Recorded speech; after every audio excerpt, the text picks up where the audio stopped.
தமிழகத்தில் தளர்வுகளுடன் கூடிய ஊரடங்கு அடுத்த மாதம் 2ஆம் தேதி வரை நீட்டிப்பு. நர்சரி பள்ளிகளை திறக்கவும் பொருட்காட்சிகளை நடத்தவும் தமிழக அரசு அனுமதி.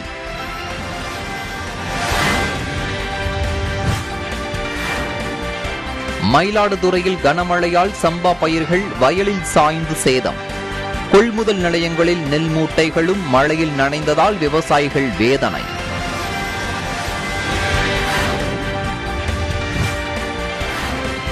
கூடலூரில் கடும் பனிப்பொழிவால் தேயிலை செடிகள் பாதிப்பு. ஸ்பிரிங்க்லர் மூலம் தண்ணீர் பாய்ச்சி செடிகள் கருகுவதை தடுக்க நடவடிக்கை.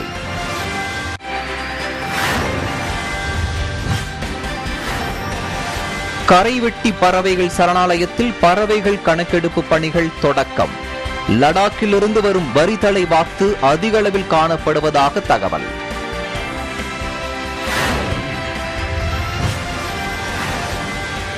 தமிழகத்தில் நாளை முதல் 1ஆம் ஆண்டு MBBS வகுப்புகள் தொடக்கம். கொரோனா விதிகளுக்கு உட்பட்டு நடத்த மருத்துவ கல்வி இயக்குநரகம் உத்தரவு.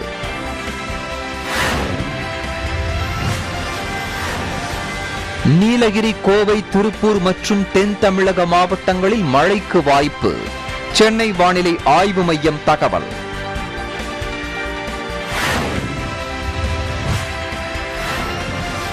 IPL மெகா ஏலத்தில் வீரர்களை வாங்க அணிகள் கடும் போட்டி. அதிகபட்சமாக இஷான் கிஷன் 15.25 கோடிக்கும் தீபக் சகர் 14 கோடிக்கும் ஏலம் எடுக்கப்பட்டனர்.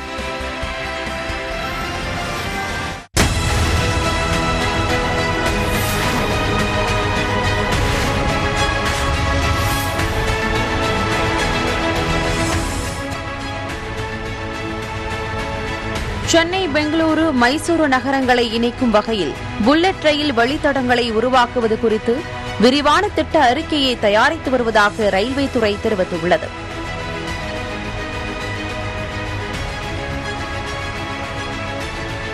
சிங்கப்பூரில் நடைபெறவுள்ள விமான கண்காட்சியில் உள்நாட்டிலேயே தயாரிக்கப்பட்ட இலகுரக தேஜஸ் MK போர் விமானத்தை இந்தியா காட்சிப்படுத்துகிறது.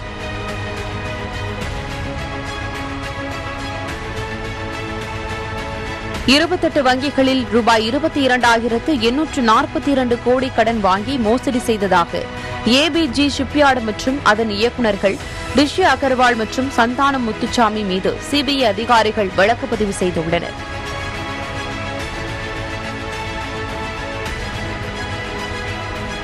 தமிழகத்தில் கடந்த 24 மணி நேரத்தில் 2,812 பேருக்கு கொரோனா தொற்று உறுதி செய்யப்பட்டுள்ளது.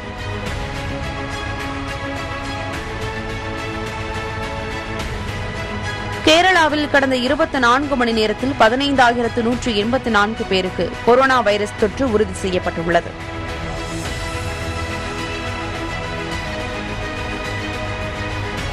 கனடாவில் லாரி ஓட்டுநர்கள் உடனடியாக போராட்டத்தை கைவிடவில்லை என்றால் உரிமம் பறிக்கப்படுவதுடன் கடும் கிரிமினல் நடவடிக்கைகளை எதிர்கொள்ள நேரிடும் என்று பிரதமர் ஜஸ்டின் ட்ரூடோ எச்சரித்துள்ளார்.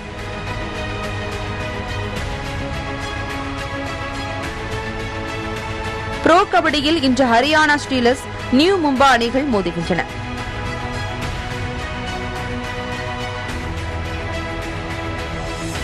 ISL தொடரில் இன்று மும்பை சிட்டி FC, ஒடிசா அணிகள் பல பரீட்சை நடத்துகின்றன.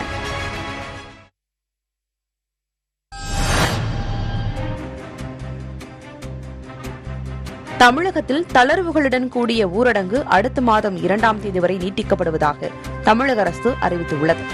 தினசரி பாதிப்பு குறைந்து வருவதால் சமுதாய, கலாச்சார மற்றும் அரசியல் கூட்டங்கள் போன்ற பொதுமக்கள் கூடும் நிகழ்வுகளுக்கு தடை தொடருவதாக தெரிவிக்கப்பட்டுள்ளது. நர்சரி மற்றும் மழலையர் விளையாட்டு பள்ளிகளை திறக்கவும் பொருட்காட்சிகள் நடத்தவும் அனுமதி வழங்கப்பட்டுள்ளது. திருமணம் மற்றும் திருமணம் சார்ந்த நிகழ்வுகளில் அதிகபட்சமாக 200 நபர்கள் கலந்து கொள்ளலாம் எனவும், இறப்பு சார்பு நிகழ்வுகளில் 100 நபர்களுக்கு மிகாமல் கலந்து கொள்ளலாம் எனவும் தெரிவிக்கப்பட்டுள்ளது.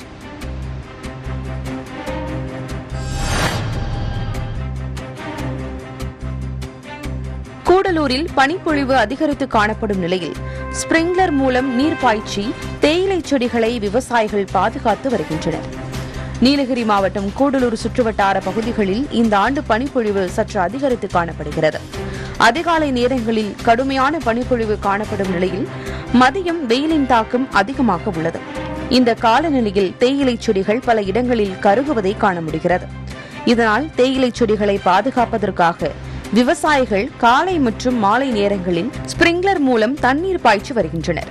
இதன் மூலம் தேயிலை செடிகள் கருகுவதை தடுக்க முடிகிறது.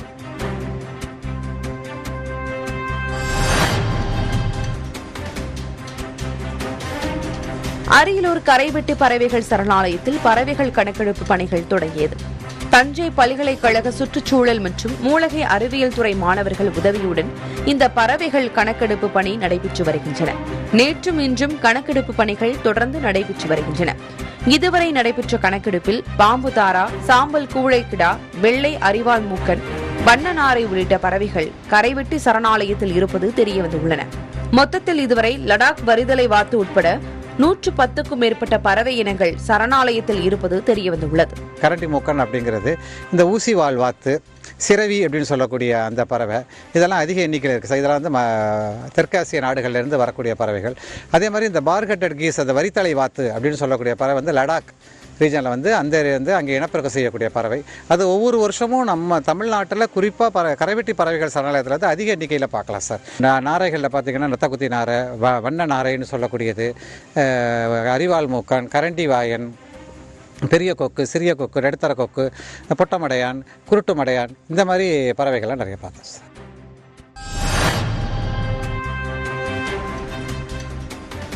தமிழகத்தில் நாளை முதல் MBBS முதலாம் ஆண்டு வகுப்புகள் தொடங்குகின்றன. தமிழகத்தில் நடைபெற்று முடிந்த முதற்கட்ட கலந்தாய்வின் மூலம் 5076 மாணவர்கள் MBBS படிப்பில் சேர்ந்துள்ளனர்.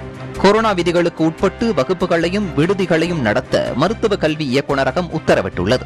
உணவு விடுதிகளில் 50% இடங்கள் மட்டுமே ஒரு நேரத்தில் நிரம்பி இருக்க வேண்டும் எனவும், கல்லூரி வளாகத்தில் சுகாதாரத்துறையின் அனுமதி இல்லாமல் எந்த ஒரு கூட்டமும் நிகழ்வும் நடத்தக்கூடாது என்றும் உத்தரவில் தெரிவிக்கப்பட்டுள்ளது.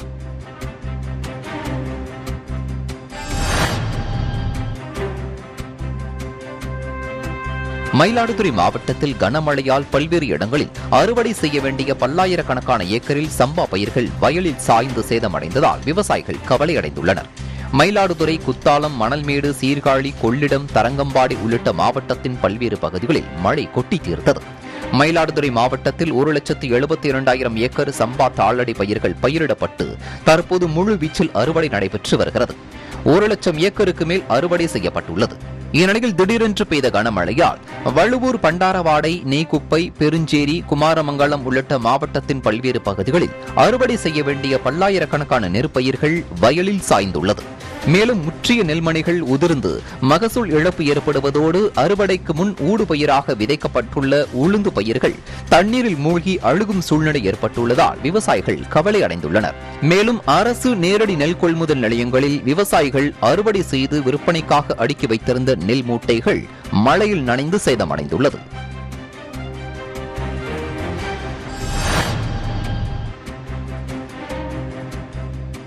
15வது IPL தொடருக்கான மெகா ஏலம் பெங்களூருவில் இன்றும் நடைபெறுகிறது. முதல் நாள் ஏலத்தில் அணிக்கு வலுவான கட்டமைப்பை ஏற்படுத்த அணி நிர்வாகங்கள் போட்டி போட்டு வீரர்களை ஏலம் எடுத்தனர். ராஜஸ்தான் ராயல்ஸ் அணி நிர்வாகம் ரவி அஸ்வினை 5 கோடி ரூபாய்க்கும், ஷிம்ரன் ஹெட்மேயரை 8.50 கோடி ரூபாய்க்கும், தேவ்தத் படிக்கல்லை 7.75 கோடி ரூபாய்க்கும், போல்ட்டை 8 கோடி ரூபாய்க்கும் ஏலம் எடுத்தது. சென்னை சூப்பர் கிங்ஸ் அணி பிராவோ, அம்பத்தி ராயுடு, உத்தப்பா, தீபக் சஹரை கிட்டத்தட்ட 25 கோடி செலவு செய்து ஏலம் எடுத்தது. தீபக் சஹருக்கு சென்னை சூப்பர் கிங்ஸ் அணி 14 கோடி ரூபாய் செலவு செய்தது. விக்கெட் கீப்பர் இஷான் கிஷனை 15.25 கோடிக்கு மும்பை இந்தியன்ஸ் அணி வாங்கியது. ராயல் சேலஞ்சர்ஸ் பெங்களூரு அணி Faf du Plessis, Harshal Patel, Hasaranga, Dinesh கார்த்திக்கை வாங்கியுள்ளது. லக்னோ சூப்பர் ஜெயின்ஸ் அணி de Kock, Deepak Hooda, Manish Pandey, Jason ஹோல்டரை வாங்கியுள்ளது. வேகப்பந்து வீச்சாளர் ஆவேஷ் கானை லக்னோ 10 கோடி ரூபாய்க்கு ஏலம் எடுத்தது. பெரிதும் எதிர்பார்க்கப்பட்ட ஷாருக் கானை பஞ்சாப் கிங்ஸ் அணி 9 கோடி ரூபாய்க்கு வாங்கியது.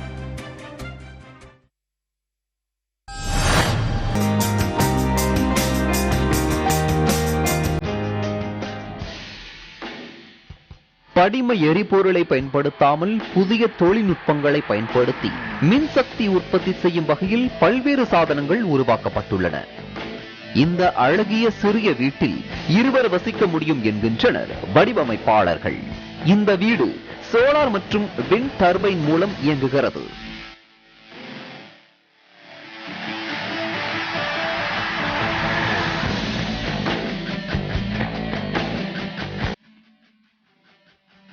உப்பு தண்ணீரில் இயங்கக்கூடியது இந்த லேட்டரன் விளக்கு. ஒரு முறை உப்பு தண்ணீரில் முக்கி எடுத்து 250 மணி நேரத்திற்கு மேல் இதனை பயன்படுத்த முடியும்.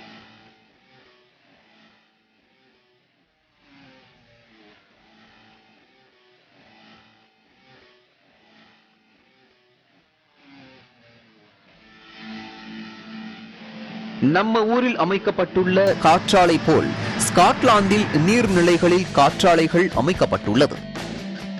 இதன் மூலம் 20,000 வீடுகளுக்கு ஓராண்டுக்கு மின்சக்தி அளிக்க முடியும் என்கின்றனர்.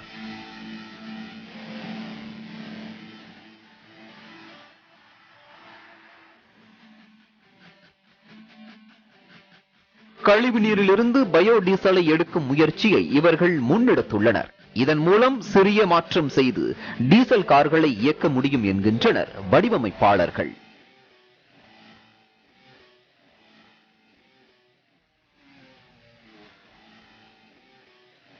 பறவை பறப்பது போல் அமைக்கப்பட்டுள்ள இந்த டர்பைன் மூலம் எளிய முறையில் மின்சக்தி உற்பத்தி செய்யப்படுகிறது.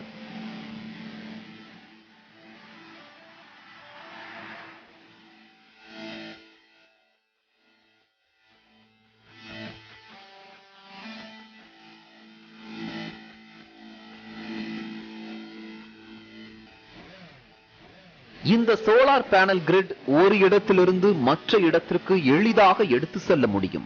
ஒரு பேட்டரி போல பயன்படுத்தப்படும் இந்த பேனல் மூலம் மின்சாதன பொருட்களை சார்ஜ் செய்ய முடியும் என்கின்றனர் வடிவமைப்பாளர்கள்.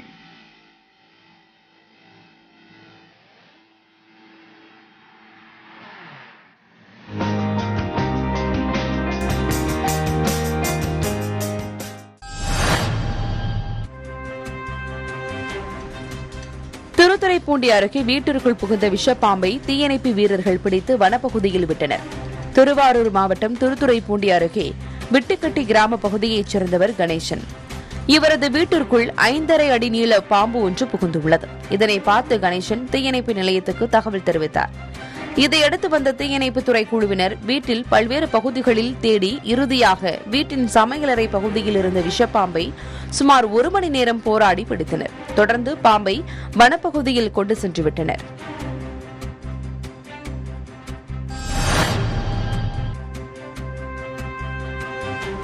கடலில் தத்தளிப்போரை பாதுகாக்கும் வகையில் உருவாக்கப்பட்டுள்ள ட்ரோன் சோதனை ஓட்டம் பெசன்ட் நகர் கடற்கரையில் நடைபெற்றது. சென்னையில் கூட்டங்களை கண்காணித்து குற்றங்களை குறைப்பதற்காகவும் கடற்கரையில் பாதுகாப்பு பணியை பலப்படுத்தவும் ரூபாய் 3.6 கோடி மதிப்பில் 9 ஆளில்லா விமானங்கள் தமிழக காவல்துறையால் வாங்கப்பட்டது. இதில் 3 வகையான ஆளில்லா விமானங்கள் எனப்படும் ட்ரோன்கள் வாங்கப்பட்டுள்ளது. இந்நிலையில் சென்னை மெரினா, பெசன்ட் நகர் உள்ளிட்ட கடற்கரைகளில் குளிக்கும் போது மக்கள் மூழ்கி உயிரிழக்கும் சம்பவம் அவ்வப்போது நடைபெறுகிறது. இதனால் அவர்களை உயிருடன் மீட்பதற்காக கடலில் தத்தளிக்கும் போது லைஃப் ஜாக்கெட் வழங்கும் வகையில் உருவாக்கப்பட்டுள்ள ட்ரோன் சோதனை ஓட்டம் பெசன்ட் நகரில் நடைபெற்றது. ட்ரோன் மூலமாக கண்காணிக்கும் முறை விரைவில் நடைமுறைக்கு வரும் என காவல்துறை தரப்பில் தெரிவிக்கப்பட்டுள்ளது.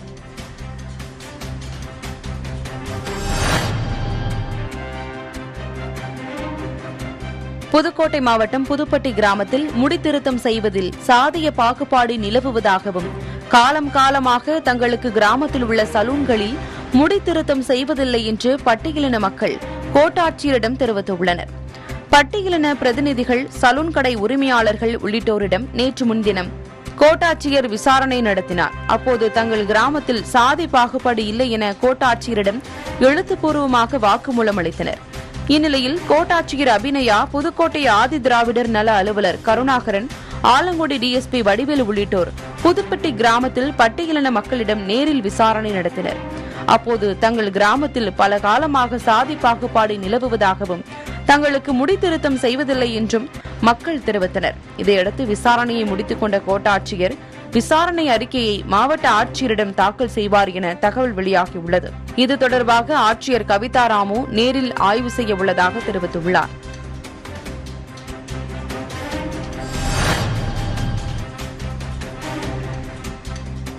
பெரியகுளம் வடகரை பகுதியில் அறுவடை பணிகள் தீவிரமாக நடைபெற்று வரும் நிலையில் அரசு நேரடி நெல் கொள்முதல் நிலையங்கள் திறக்கப்பட்டதால் விவசாயிகள் மகிழ்ச்சியடைந்துள்ளனர். தேனி மாவட்டம் பெரியகுளம் வடகரை பகுதியில் சுமார் 2000க்கும் மேற்பட்ட ஏக்கர்களில் நெல் சாகுபடி செய்யப்படுகிறது. இந்நிலையில் இந்த ஆண்டுக்கான முதல் போக நெல் சாகுபடி அறுவடை பணிகள் தற்போது நடைபெற்று வருகிறது. இந்நிலையில் அரசின் கொள்முதல் நிலையங்கள் திறக்கப்பட்டதால் இந்த ஆண்டு அதிக வருவாய் ஈட்ட முடியும் என விவசாயிகள் மகிழ்ச்சி அடைந்துள்ளனர்.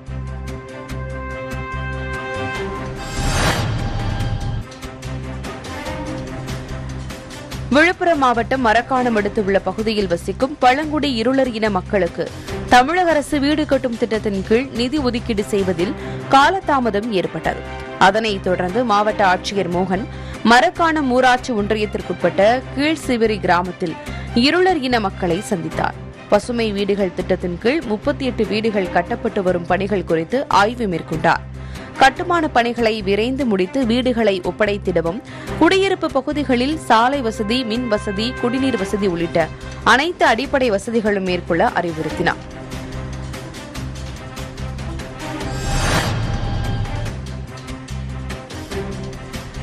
கொரோனா தொற்றால் ஒரு வருடமாக தடை விதிக்கப்பட்டுள்ள கும்பக்கரை அருவியில் சுற்றுலா பயணிகளை அனுமதிக்க கோரிக்கை வைக்கப்பட்டுள்ளது. தேனி மாவட்டம் பெரியகுளம் அருகே உள்ள கும்பக்கரை அருவியில் கடந்த ஆண்டு பிப்ரவரி மாதம் முதலே சுற்றுலா பயணிகள் குளிக்கவும் அருவிக்கு செல்லவும் வனத்துறையினர் தடை விதித்தனர். இந்நிலையில் நோய் தொற்று குறைந்த நிலையில் தமிழக அரசு பல்வேறு தளர்வுகளை அறிவித்த நிலையில் கும்பக்கரை அருவிக்கான தடை தொடர்கிறது. கும்பக்கரை அருவிக்கு சுற்றுலா பயணிகள் செல்ல அனுமதிக்க கோரி தேனி மாவட்ட நிர்வாகம் நடவடிக்கை எடுக்க வேண்டும் என கோரிக்கை வைத்துள்ளனர்.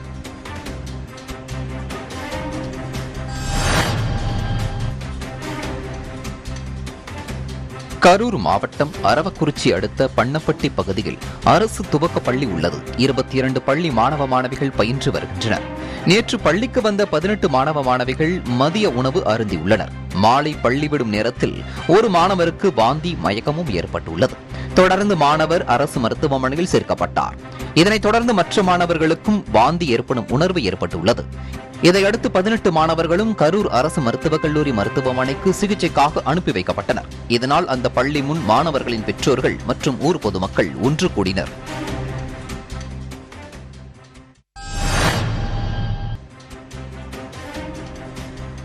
இருசக்கர வாகனத்தில் அடிப்பட்ட குதிரை குட்டியை தாய் குதிரையுடன் 2 சிறுவர்கள் சேர்த்து வைத்தனர். கள்ளக்குறிச்சி மாவட்டம் சங்கராபுரம் காவல் நிலையம் எதிரே கடந்த 3 நாட்களுக்கு முன்பு குதிரை குட்டி ஒன்று இருசக்கர வாகனத்தில் அடிபட்டு அவதிப்பட்டு வந்தது. இந்நிலையில் அதே பகுதியைச் சேர்ந்த சல்மான், ரஹ்மான் என்கிற 2 பள்ளி சிறுவர்கள் குதிரை குட்டி பால் எதுவும் குடிக்க முடியாமல் சோர்ந்த நிலையில் இருந்ததால் அச்சிறுவர்கள் குதிரை குட்டியை தூக்கி தாய் குதிரையிடம் பாலூட்டு சென்றபோது தாய் குதிரைக்கு தானாகவே பால் சுரந்துள்ளது. இதை கண்ட அப்பகுதி மக்கள் தாய் குதிரையின் பாசத்தை ஆச்சரியத்துடன் பார்த்து சென்றனர். பல மணி நேர போராட்டத்திற்கு பின்பு குதிரை குட்டிக்கு பால் ஊட்டிவிட்டு அச்சிறுவர்கள் சென்றனர். பால் குடித்துவிட்டு தாயிடம் குதிரை குட்டி விளையாடியது.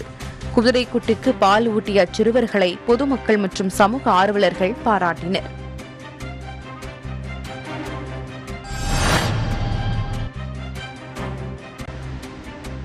கோபிச்செட்டிப்பாளையம் அருகே கால்நடைகளை வேட்டையாடி வரும் சிறுத்தையை பிடிக்க 2 இடங்களில் கூண்டு வைக்கப்பட்டுள்ளது. கோபிச்செட்டிப்பாளையம் அடுத்துள்ள நம்பியூர் காந்தி நகரில் கடந்த ஒரு வாரத்திற்கு முன்பு 3 ஆடுகளும், செட்டியாம்பதி பகுதியில் 2 செம்மறி ஆடுகளும் இறந்து கிடந்தன. கடந்த சில தினங்களுக்கு முன்பு இருக்காலூர் பகுதியில் சிறுத்தை நடமாட்டம் இருப்பதாக வந்த தகவலை அடுத்து சிறுத்தையை தேடும் பணியில் வனத்துறையினர் ஈடுபட்டிருந்தனர். இந்நிலையில் கடந்த 2 தினங்களுக்கு முன்பு கூடக்கரை பகுதியில் உள்ள தோட்டத்துக்குள் புகுந்த சிறுத்தை அங்கு 4 நாய்களை கடித்துக் கொன்றது. இதுகுறித்து வந்த வனத்துறையினர் கூடக்கரை மற்றும் எலத்தூர் ஆகிய பகுதிகளில் 2 கூண்டுகள் அமைக்கப்பட்டு சிறுத்தையை பிடிக்க அதில் ஆட்டை வைத்து அடைத்துள்ளனர்.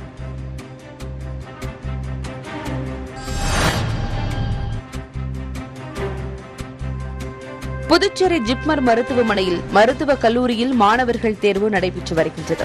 இந்நிலையில் தேர்வுக்காக புத்தக பைகளை வகுப்பறையின் வெளியே வைத்துவிட்டு மாணவர்கள் வகுப்பறையில் தேர்வு எழுதிக் கொண்டிருந்தனர். அப்போது அங்கு முகக்கவசத்துடன் வந்த ஒருவர் வகுப்பறை வெளியே வைக்கப்பட்டிருந்த மாணவரின் பையை எடுத்து சென்றுள்ளார். காணாமல் போன பை காரணமாக காவல் நிலையத்தில் புகார் அளிக்கப்பட்ட நிலையில் இது தொடர்பான சிசிடிவி பதிவு வெளியாகியுள்ளது.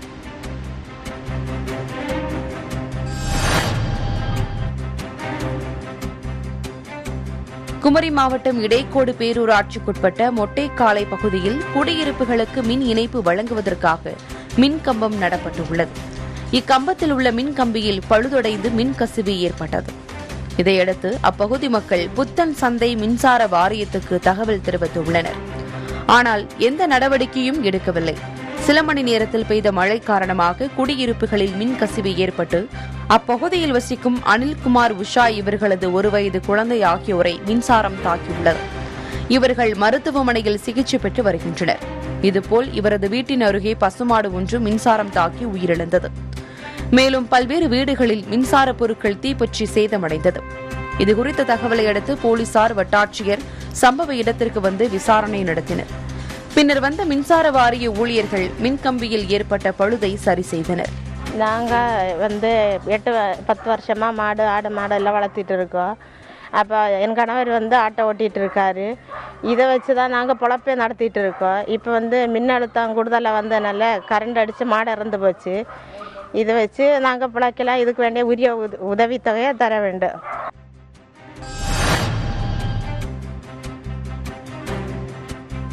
ராணிப்பேட்டை மாவட்டத்தில் குற்ற சம்பவங்களை தடுக்க மாவட்ட எல்லைகளில் உள்ள 18 சிசிடிவி கேமராக்களை 24 மணி நேரமும் கண்காணிக்கும் இணைய பிரிவினை டிஐஜி ஆனி விஜயா தொடங்கி வைத்தார். தொடர்ந்து செய்தியாளர்களிடம் பேசிய அவர், ராணிப்பேட்டை மாவட்டத்தில் குற்ற சம்பவங்கள் மற்றும் விபத்துகளை தடுக்க 24 மணி நேரமும் இயங்கும் இணைய பிரிவு தொடங்கப்பட்டுள்ளதாகவும், இதன் மூலம் குற்றச் செயல்கள் ஏதேனும் நடந்தால் அதனை உடனடியாக கண்காணித்து உரிய நடவடிக்கை மேற்கொள்ளப்படும் எனவும் தெரிவித்தார்.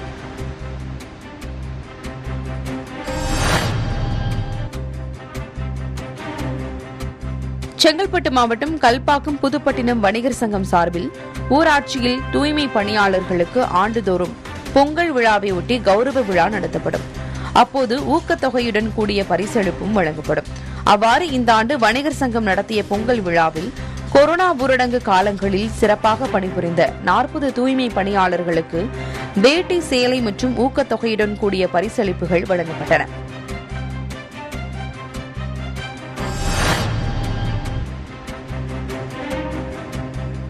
உள்ளாட்சி தேர்தல் குறித்து பொதுமக்களுக்கு விழிப்புணர்வை ஏற்படுத்தும் வகையிலும் அச்சமின்றி வாக்களிக்க வலியுறுத்தியும் பாதுகாப்பை உறுதி செய்யும் நோக்கில் காவல்துறையினரின் கொடி அணிவகுப்பு புதுக்கோட்டையில் நடைபெற்றது. இந்த அணிவகுப்பை மாவட்ட கூடுதல் எஸ்பி ராஜேந்திரன் கொடியசைத்து தொடங்கி வைத்தார். இந்த கொடி அணிவகுப்பில் 50க்கும் மேற்பட்ட காவல்துறையினர் கலந்து கொண்டு நகரின் முக்கிய வீதிகளில் வந்த காட்சி காண்போரை கவர்ந்தது.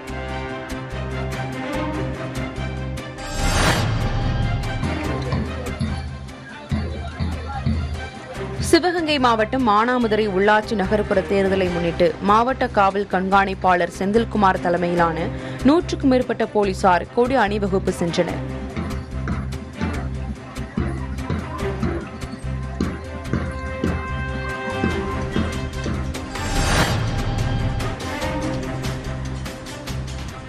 மதுரை மாவட்டம் திருமங்கலம் தாலுகா காவல் நிலைய எல்லைக்குட்பட்ட கீழக்கோட்டையில் தனியார் அரவை குடோனில் ரேசன் அரிசி பதுக்கி வைத்திருப்பதாக கிடைத்த தகவலை அடுத்து காவல்துறையினர் சோதனை மேற்கொண்டனர். சோதனையில் சட்டத்துக்கு புறம்பாக 2400 கிலோ ரேசன் அரிசி பதுக்கி வைத்திருந்தது தெரியவந்தது. இதையடுத்து அவற்றை பறிமுதல் செய்த போலீசார் இதுகுறித்து விசாரணை மேற்கொண்டு வருகின்றனர். இதேபோல் பெருங்குடி பகுதியில் வேலுச்சாமி என்பவரது வீட்டில் பதுக்கி வைத்திருந்த சுமார் 1000 கிலோ ரேசன் அரிசி பறிமுதல் செய்யப்பட்டது.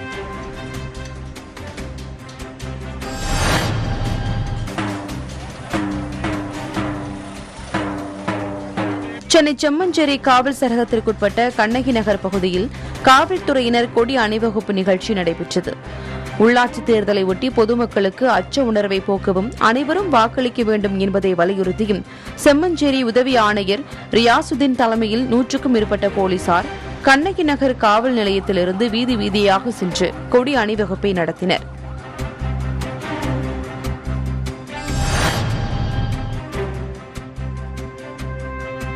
கன்னியாகுமரி மாவட்டம் நெய்யூர் பேரூராட்சி 7வது வார்டு உறுப்பினராக போட்டியிடும் சுயேட்சை வேட்பாளர் ஜெகதீஸ்வரி கணவர் மற்றும் கைக்குழந்தையுடன் வீடு வீடாக சென்று வாக்கு சேகரித்தார். துணியாலான கைப்பையில் துண்டு பிரசுரம் போல் காண்பித்து பிளாஸ்டிக் பையை ஒழித்து துணிப்பையை பயன்படுத்துங்கள் என விழிப்புணர்வு ஏற்படுத்தி வாக்கு சேகரிப்பில் ஈடுபட்டார்.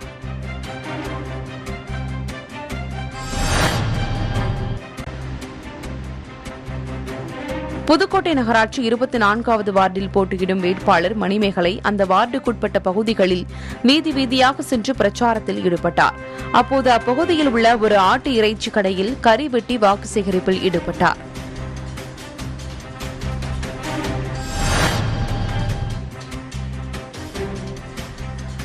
மன்னார்குடியில் 2வது நாளாக தொடரும் கனமழையால் 2000 ஏக்கர் நெற்பயிர்கள் சாய்ந்துள்ளது. திருவாரூர் மாவட்டம் காரிக்கோட்டை, கருவக்குறிச்சி, மூவாநல்லூர், திருப்பலாங்குடி, கோட்டூர், நீடாமங்கலம், மாணிக்கமங்கலம் என மன்னார்குடி சுற்றுவட்டார பகுதிகளில் சுமார் 2000 ஏக்கர் விளைநிலங்களில் அறுவடைக்கு தயாராக இருந்த சம்பா மற்றும் தாளடி பயிர்கள் சாய்ந்துள்ளது. மேலும் தொடர் மழையால் நெல் கொள்முதல் நிலையங்களில் பல ஆயிரம் நெல் மூட்டைகள் நனைந்துள்ளது. மழை நீடித்தால் நெல்மணிகள் மூட்டையிலேயே முளைத்து பெரும் நஷ்டம் ஏற்படும் என்பதால் செய்வதறியாது விவசாயிகள் வேதனை அடைந்துள்ளனர்.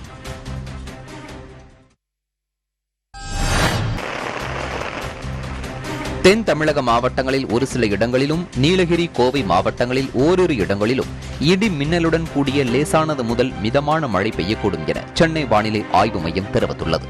ஏனைய மாவட்டங்கள் மற்றும் புதுவை, காரைக்கால் பகுதிகளில் பெரும்பாலும் வறண்ட வானிலையே நிலவும் எனவும், சென்னையை பொறுத்தவரை அடுத்த 40 மணி நேரத்திற்கு வானம் மேகமூட்டத்துடன் காணப்படும் எனவும் தெரிவிக்கப்பட்டுள்ளது.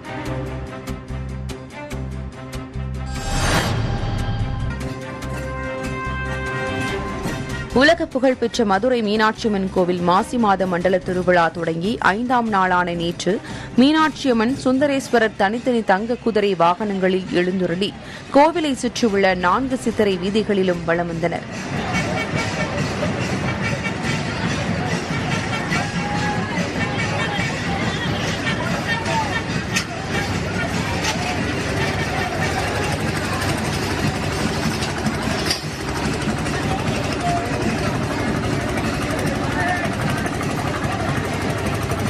முன்னதாக கோவில் யானை முன் செல்ல சிவவாத்தியங்கள் மற்றும் சங்கொலி முழங்க தங்க குதிரை வாகனத்தில் வலம் வந்த அம்மனையும் சுவாமியையும் திரளான பக்தர்கள் கூடி நின்று தரிசனம் செய்தனர்.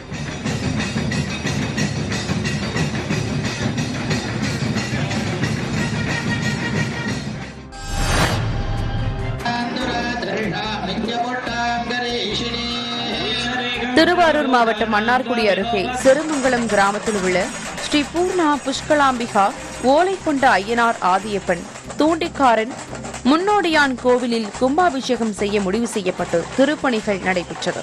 பணிகள் முடிவுற்ற நிலையில் இம்மாதம் 14ஆம் தேதி குடமுழுக்கு விழா நடைபெறவுள்ளது.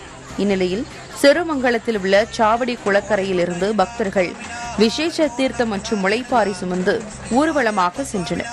பின்னர் யாகசாலையில் புனித நீர் வைக்கப்பட்டு வேத மந்திரங்கள் ஓதி சிறப்பு பூஜைகள் நடைபெற்றது.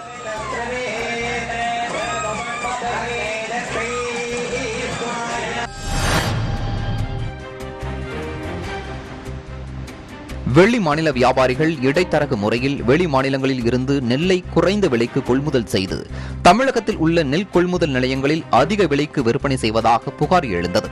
இதன் அடிப்படையில் தமிழக அரசின் உத்தரவின் பேரில் உணவுப் பொருள் கடத்தல் தடுப்பு பிரிவு போலீசார் மற்றும் குடிமை பொருள் குற்றப்புலனாய்வு பிரிவு போலீசாரும் தமிழக ஆந்திர எல்லைகளில் தீவிர வாகன தணிக்கையில் ஈடுபட்டனர். அதன் ஒரு பகுதியாக திருவள்ளூர் மாவட்டம் கும்மிடிப்பூண்டி அடுத்த எளாவூரில் உள்ள ஒருங்கிணைந்த நவீன சோதனை சாவடியில் குடிமை பொருள் குற்றப்புலனாய்வு பிரிவு துணை கண்காணிப்பாளர் கிருஷ்ணன், சென்னை ஆய்வாளர் முகேஷ் ராவ், திருவள்ளூர் ஆய்வாளர் கலைச்செல்வி ஆகியோர் தலைமையிலான போலீசார் வாகன தணிக்கையில் ஈடுபட்டனர்.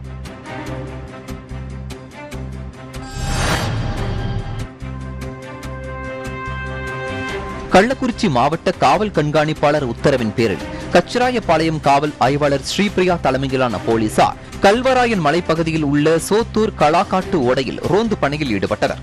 அப்போது அங்கு 5 பேரல்களில் 1000 லிட்டர் சாராய ஊறல் இருப்பது கண்டுபிடிக்கப்பட்டது. இதையடுத்து அனைத்தையும் கொட்டி அழித்த போலீசார் தலைமறைவாக உள்ள ஒருவரை தேடி வருகின்றனர்.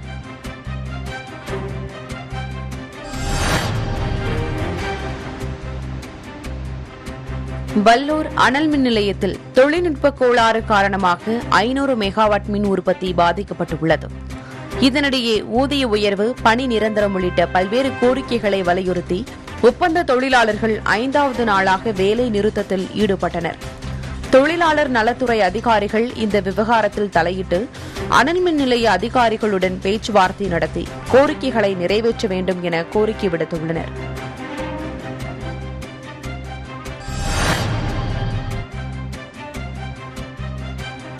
அரியலூர் மாவட்டம் தாப்பள்ளூர் காவல் உதவி ஆய்வாளர் ரவிச்சந்திரன் தலைமையிலான காவல்துறையினர் சுத்தமல்லி பிரிவு சாலையில் வாகன தணிக்கையில் ஈடுபட்டனர்.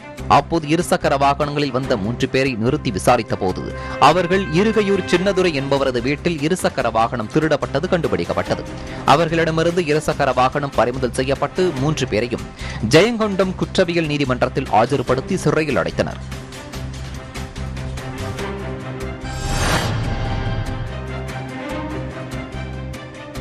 புதுக்கோட்டை மாவட்டம் கீரமங்கலம், மரமடக்கி, ஆலங்குடி, திருவரங்குளம், வல்லத்தராக்கோட்டை உட்பட மாவட்டத்தின் பல்வேறு பகுதிகளில் பரவலாக மிதமான மழை பெய்தது. பரவலான மழையால் அரசின் நேரடி கொள்முதல் நிலையங்களில் குவித்து வைக்கப்பட்டுள்ள நெல்மணிகள் நனைந்து சேதமடையும் அபாயம் ஏற்பட்டுள்ளதால் விவசாயிகள் அச்சமடைந்துள்ளனர்.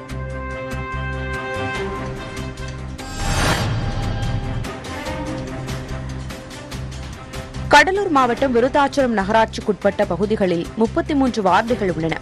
இந்த நிலையில் 19ஆம் தேதி நகர்ப்புற உள்ளாட்சி தேர்தல் நடக்க இருக்கும் நிலையில் நகராட்சி பணியாளர்கள் பல குழுக்களாக பிரிந்து வீடு வீடாக சென்று பூத் ஸ்லிப் வழங்கி வருகின்றனர்.